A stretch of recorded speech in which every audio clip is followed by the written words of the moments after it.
Oi, turma, bom dia, boa tarde, boa noite. Espero que vocês estejam bem, tudo tranquilo com vocês.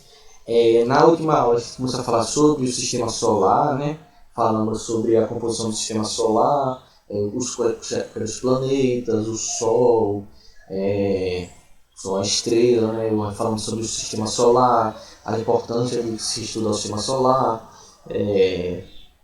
Que existe no sistema solar, falando do planeta, falando de Plutão, porque Plutão é um planeta não, falando sobre os planetas rochosos, gasosos, quais são os planetas, quais são as ordens deles, quais são algumas características, os movimentos planetários.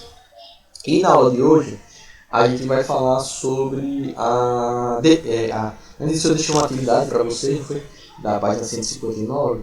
No final dessa aula também vai ter outra atividade, e aí eu faço depois um vídeo corrigindo as duas atividades, já que é quase que o mesmo assunto, né?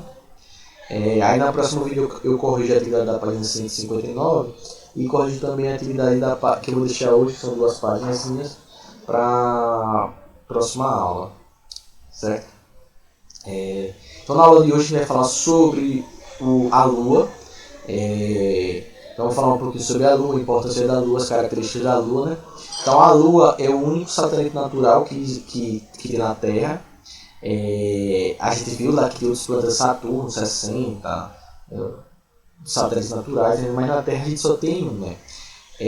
Algumas evidências científicas elas indicam que ela acompanha a órbita do nosso planeta, né? Desde o período de formação da Terra. Então algumas evidências científicas acreditam que o processo de formação da Lua ela se equipare ao da Terra, ou seja, os dois se formaram muito provavelmente no mesmo período, certo? Então a Lua e a Terra provavelmente se formaram no mesmo período. Há diversas teorias sobre a formação da Lua, né? Alguns cientistas acreditam que a Lua se formou ao mesmo tempo que a Terra, estou falando, né? Mas de forma independente, ou seja, a Lua se formou de um jeito, a Terra se formou de outro, mesmo que ao mesmo tempo. Então, durante o período da formação da Terra, devido à sua rotação, esse processo de agir em torno do próprio eixo, uma parte do planeta se desprendeu, né, e originou a Lua. Isso é uma possibilidade, né?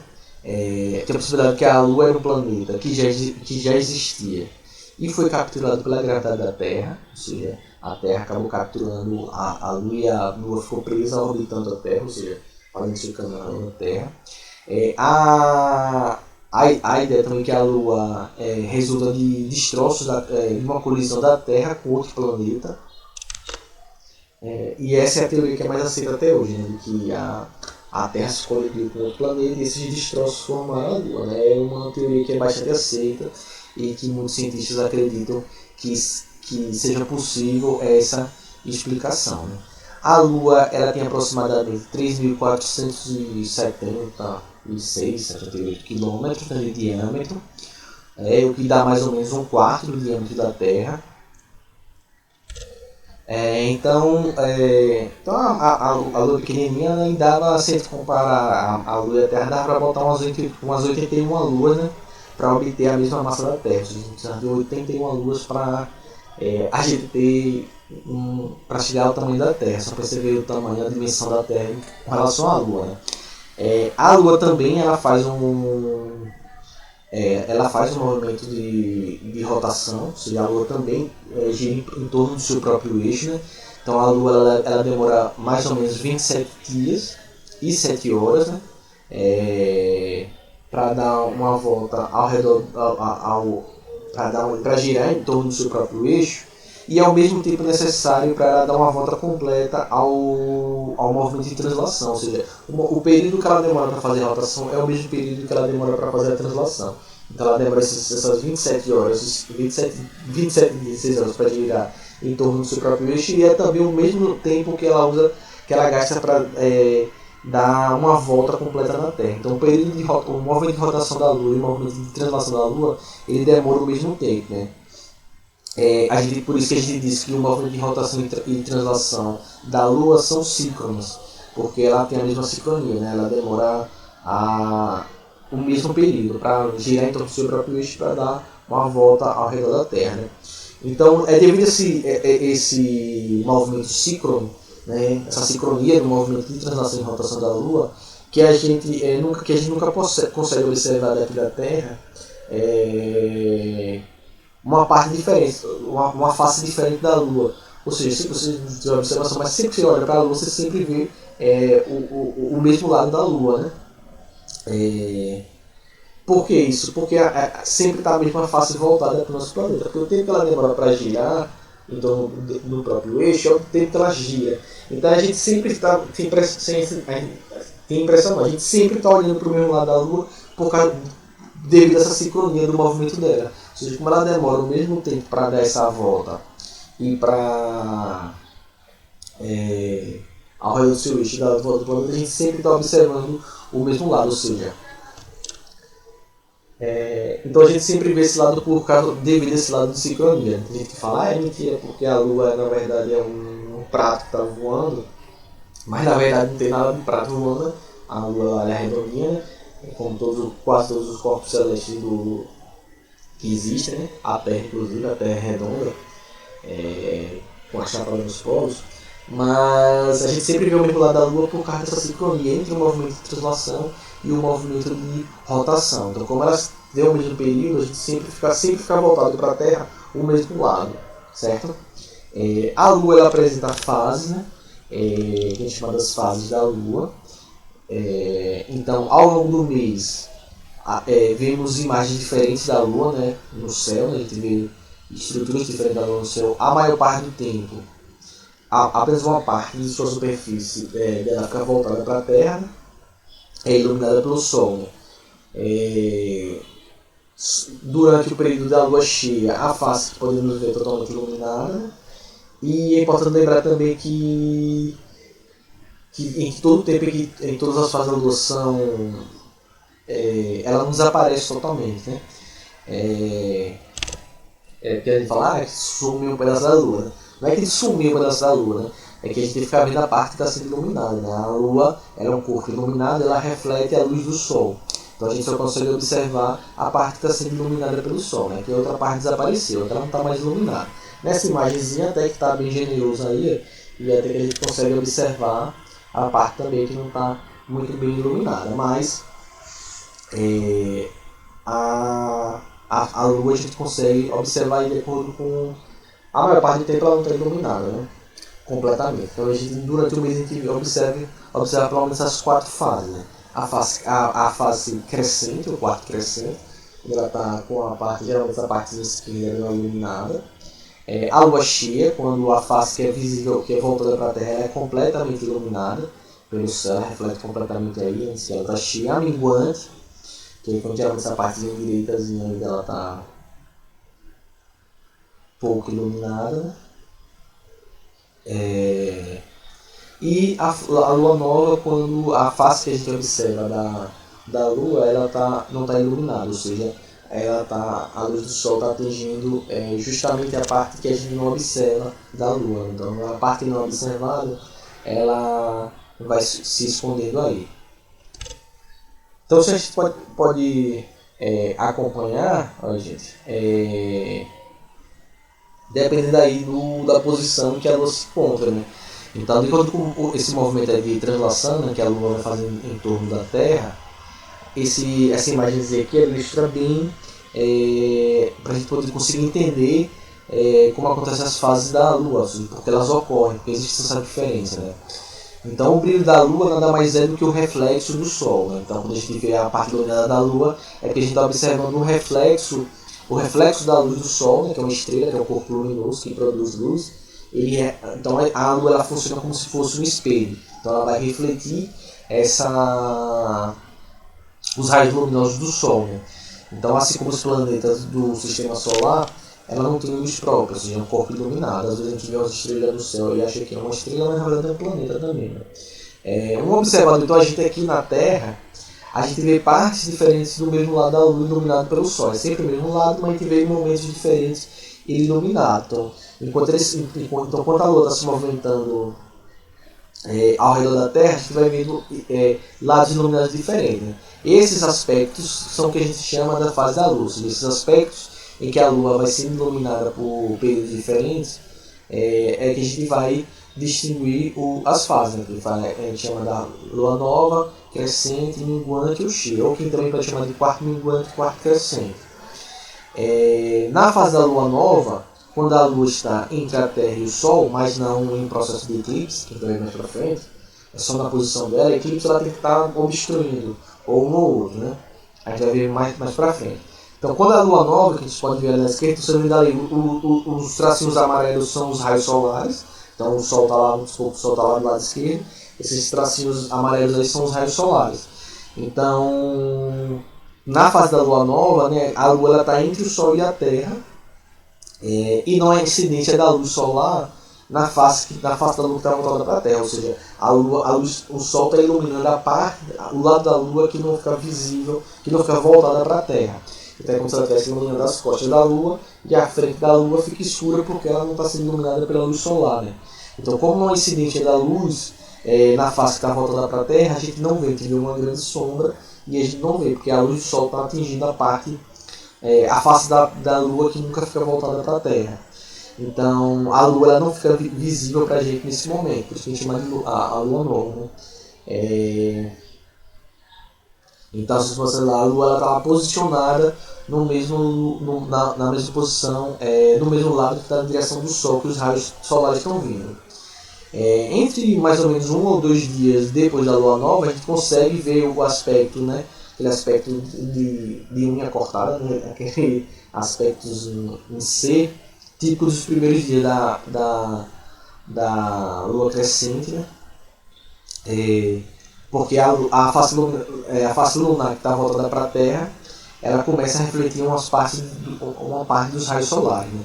Então essa parte iluminada ela aumenta de acordo com o movimento de translação. Então quando a Lua vai se movimentando, a Lua chega a essa posição da fase quarto crescente, que ela chega na metade mais ou menos iluminada. E aí fica nesse formatozinho de C, né, no hemisfério sul. No hemisfério norte ele fica o inverso, ela fica no formatozinho de D. Então aí esse quarto crescente vai depender de onde você está. No hemisfério sul ele fica vindo como um C, mas no hemisfério norte fica vindo como um D, que aí tem a diferença das posições do hemisfério. Então, à medida que a translação vai fazendo, essa face iluminada, ela vai ficando cada vez mais iluminada, e mais ou menos meio mês depois que aconteceu a Lua nova, a Lua, né, ela vai ficar do lado oposto do Sol. Ela vai ficar do outro lado, ou seja, a Terra vai ficar entre o Sol e a Lua. E nesse esquema aí a gente vai ter a Lua cheia, ou seja, quando a face que fica voltada para a Terra, ela reflete completamente a luz do Sol. Então a gente consegue observar completamente todo esse lado da Lua que fica sempre voltado para a gente. E aí caracteriza e forma o que a gente chama da Lua cheia. Então, depois, à medida que a Lua ela vai continuando seu movimento de translação, ela vai ficando cada vez menos iluminada, né? E ela começa a acontecer o processo de minguar, né? Por isso que a gente chama de quarto minguante ou de lua minguante. Então, mais ou menos uma semana depois da Lua cheia, ela está na posição da fase de quarto minguante. Né? Então, nessa fase, a Lua fica em formato da letra D, para a gente aqui no hemisfério sul, e da letra C no hemisfério norte. Então, quando fica nesse formato de C, para a gente aqui do hemisfério sul, certo? Crescente. Para a gente aqui do hemisfério sul, que interessa quando a gente está, quando a Lua fica no formato de D, ela está no quarto minguante. Aí vai ter essa diferença. Olha, então, ficou em formato de C, crescente. Para a gente aqui.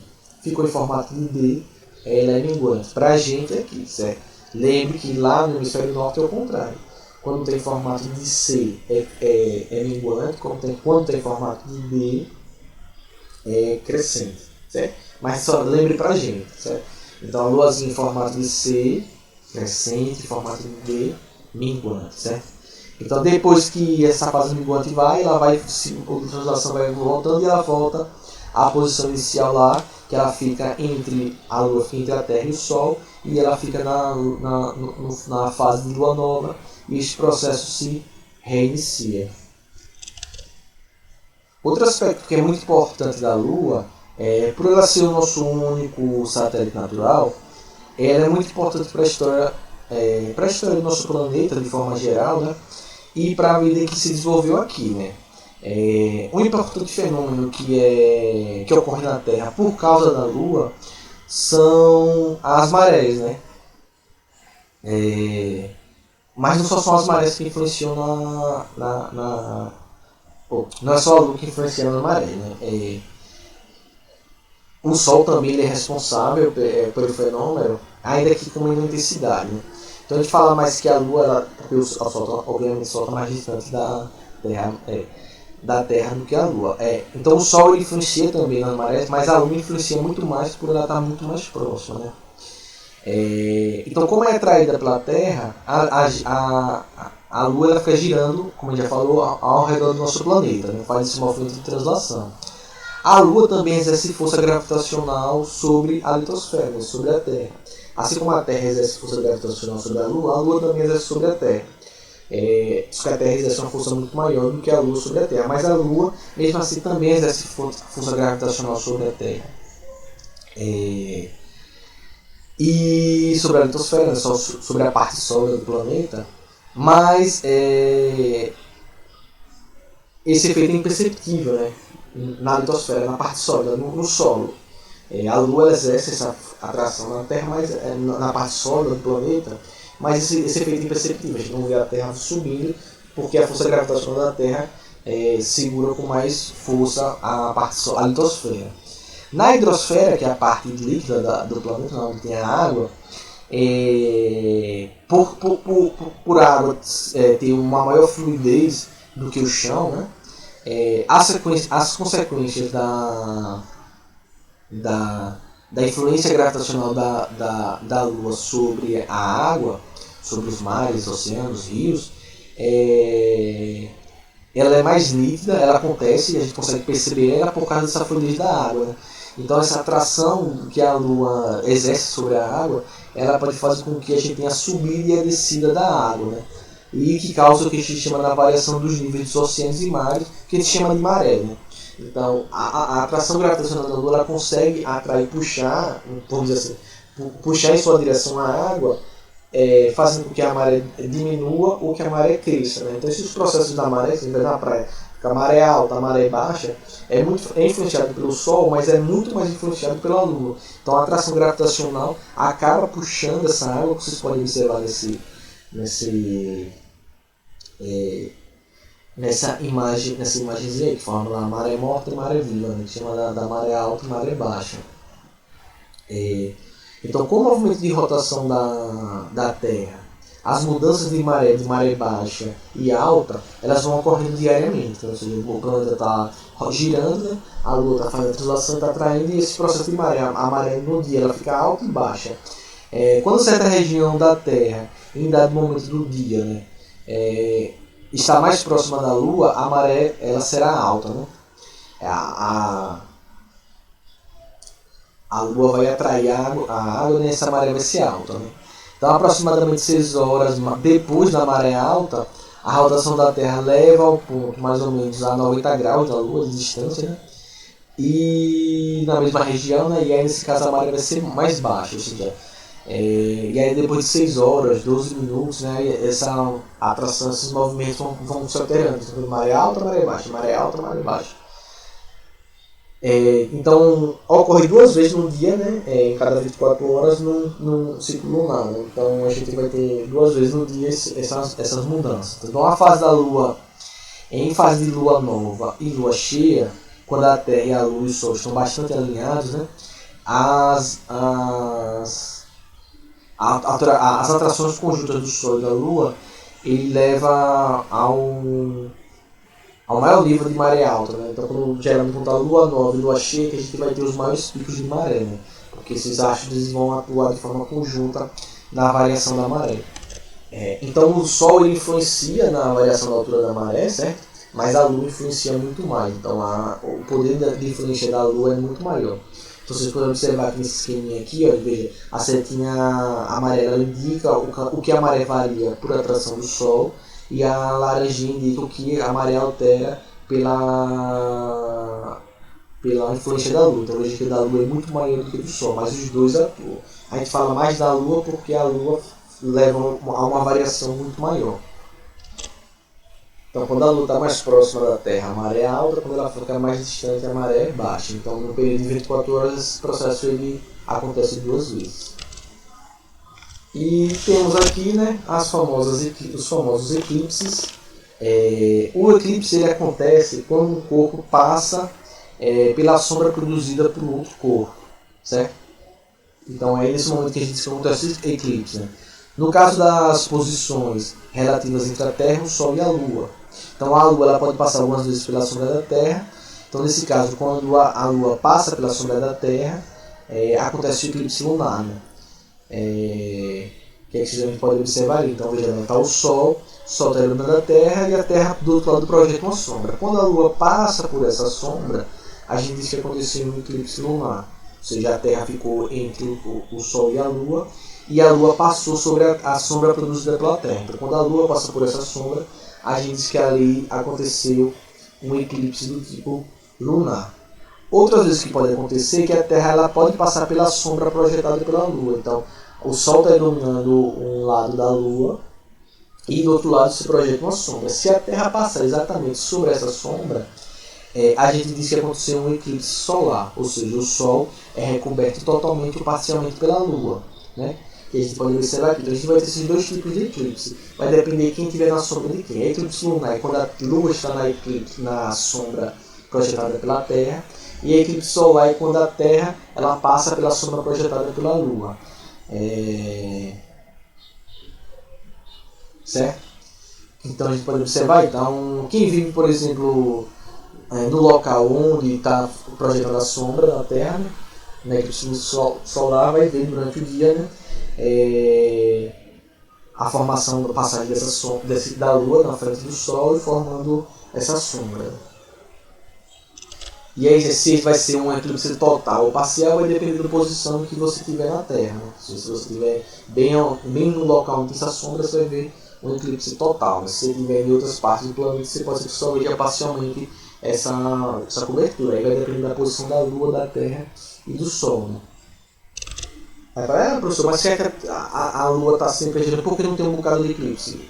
Porque a Lua tem uma inclinação da Lua, né, no plano da órbita, em relação ao plano da órbita da Lua, em relação ao plano da Terra. Ou seja, elas não estão alinhadas, geralmente vê nos desenhos uma do lado da outra, mas elas têm uma determinada inclinação, a órbita de uma em relação da outra. Né? Elas não ficam, as órbitas elas não têm a mesma inclinação, no mesmo ponto. Certo? Então a Lua pode estar mais em cima, mais embaixo.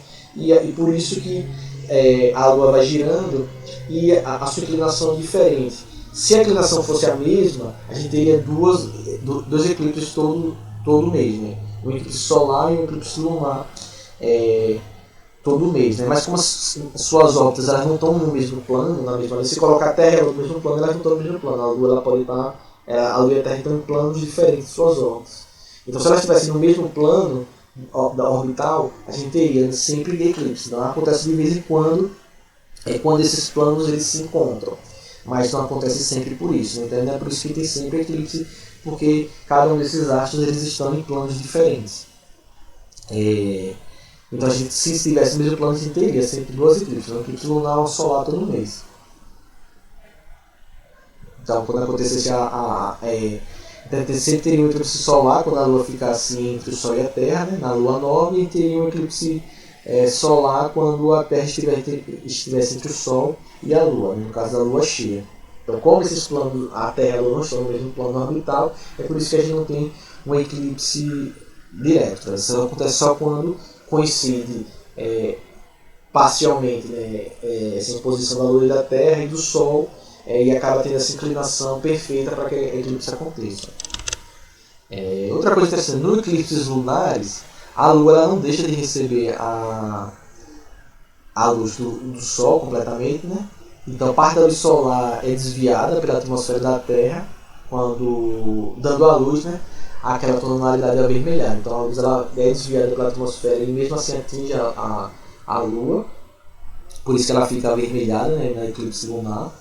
Então aquela cor de tijolo, aquele vermelho escuro. A eclipse lunar ela geralmente acontece durante as noites.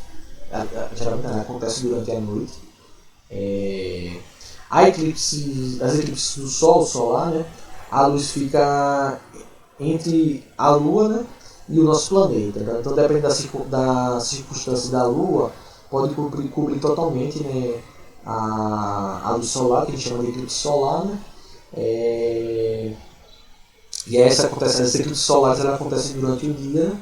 E o céu, né, o céu fica completamente escuro, depende se for um eclipse total, né? Só fica só a frestinha da luz, mas aí você forma um eclipse solar. Então você tem esses dois tipos de eclipse aí. Tem eclipse lunar, acontece durante a noite, a Terra fica entre o Sol e a Lua. Ela fica avermelhada porque parte dos raios solares desviam na atmosfera e iluminam a Lua e ficou nessa tom avermelhado. E a eclipse solar ela acontece durante os períodos de dia, e a Lua ela fica alinhada entre o Sol, a Lua fica entre o Sol e a Terra. E aí por isso que ela gera aquela bloqueio a luz do Sol no eclipse solar total e impossibilita a visão da Terra. Da luz solar, e aí o dia fica escuro, certo? E não temos eclipses sempre justamente por causa dessa questãozinha aí básica, que é essas diferenças entre a inclinação da órbita da Terra com relação à Lua, certo? Então tá aí, Lua, deixei um exercício para vocês, respondo esse exercício, certo? E na próxima aula eu corrijo os dois, que eu deixei na aula passada e que eu deixei nessa eu corrijo os dois exercícios, certo? Então fiquem bem seguros e se vê na próxima aula. Tchau!